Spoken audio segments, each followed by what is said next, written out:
Welcome to Deep Research TV, where we dive deep into history's most persistent myths and separate fact from fiction with real evidence. On July 20, 1969, Neil Armstrong stepped onto the lunar surface and uttered the immortal words, "That's one small step for man, one giant leap for mankind."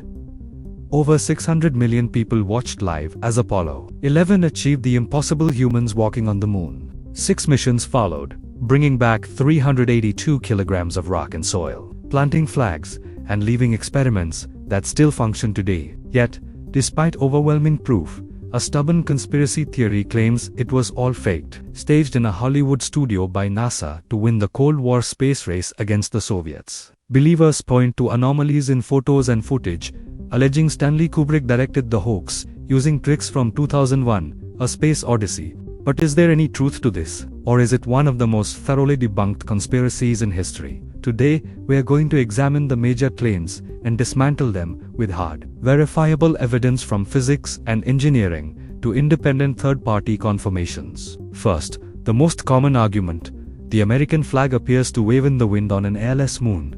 In videos, the flag ripples as astronauts plant it. Conspiracy theorists say this proves a breeze on a studio set. Reality: the flag had a horizontal rod to hold it extended. Without it, fabric would hang limp in zero gravity. The waving happened only when astronauts twisted the pole into the soil, causing stored momentum to make the fabric oscillate. Once they stopped touching it, the motion continued longer than on Earth because there's no air resistance to dampen it. NASA tested this exact behavior in vacuum chambers. Slow-motion analysis of the footage shows no continuous breeze, just inertial movement. Next, why are there no stars in the moon photos? On a pitch-black sky, with no atmosphere, stars should be visible, right? Wrong. The exposures were set for bright daylight conditions. The lunar surface reflects sunlight harshly, like fresh snow. Cameras use fast shutter speeds and small apertures to capture the astronauts and lander without overexposure. Stars are far too faint to register under those settings. Just as you don't see stars in daytime photos on Earth, even from high altitudes. Professional photographers confirm this. Try taking a photo of a brightly lit subject against a dark night sky. With proper exposure you won't see stars either. Another favorite: shadows in photos aren't parallel, suggesting multiple studio lights instead of one sun.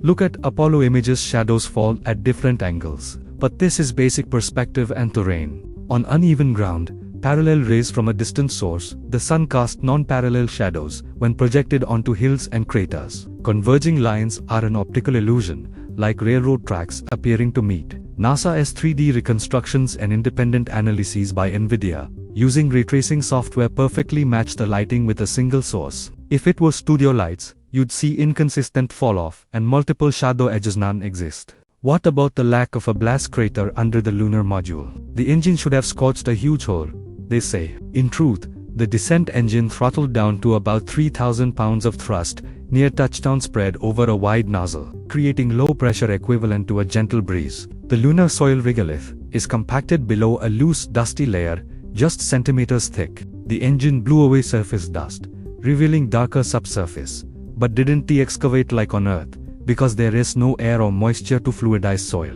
Surveyor probes years earlier showed similar radial dust patterns without craters. Radiation is a big one. The Van Allen belts would have fried the astronauts. These radiation zones around Earth are deadly, claim theorists. But Apollo missions passed through the thinner parts quickly, about 1 to 2 hours, receiving doses comparable to a chest CT scan around 1 rem. Spacecraft had aluminum shielding, and solar flares were monitored. None occurred during flights. Dosimeters on astronauts recorded safe levels. James Van Allen himself said the belts were navigable with proper trajectory. Film melting. Lunar temperatures reached 250 degrees Fahrenheit in sunlight, enough to melt camera film. Yet Hasselblad cameras were modified with reflective coatings and kept in shadow or insulated. Film was tested in vacuum ovens, simulating lunar conditions, no melting. Thousands of photos survived perfectly. The Kubrick confession and whistleblowers. A mocked-up video purporting Kubrick admitted faking it is debunked as CGI. No credible insiders have emerged in 50 years, despite thousands involved. The Soviets bit their rivals, tracked Apollo in real time, and congratulated NASA. They'd have exposed the hoax instantly for propaganda gold. Now, the positive evidence proving it happened. Lunar samples. 382 kilograms of rocks analyzed by geologists worldwide show unique traits: solar wind implantation, micrometeorite ZOP, pits, no earth weathering. Soviet lunar probes returned tiny samples with different composition. Apollo's match expected lunar geology but not Earth rocks. Isotope ratios confirm cosmic ray exposure impossible to fake. Laser reflectors Apollo 11, 14, and 15 left retro reflectors on the moon.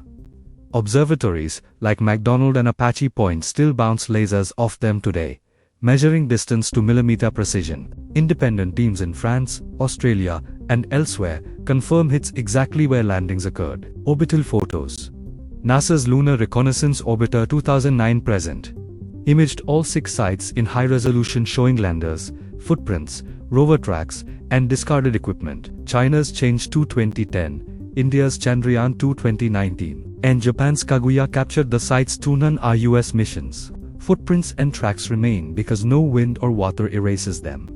Third-party tracking. Amateur radio operators worldwide intercepted live transmissions. Jodrell Bank Observatory in the UK tracked signals originating from the moon's direction. Why does the hoax theory persist? Cold War distrust, cognitive dissonance, and viral misinformation. But extraordinary claims require extraordinary evidence, and hoax believers have none, while reality has mountains. The Apollo program wasn't just a technological triumph. It was humanity's greatest cooperative achievement, involving 400,000 people. Denying it diminishes that legacy. What do you think? Convinced it was real, or still skeptical? Share your favorite piece of evidence in the comments, like if this debunked doubts for you, and subscribe to Deep Research TV for more myth-busting deep dives. Until next time, keep reaching for the stars.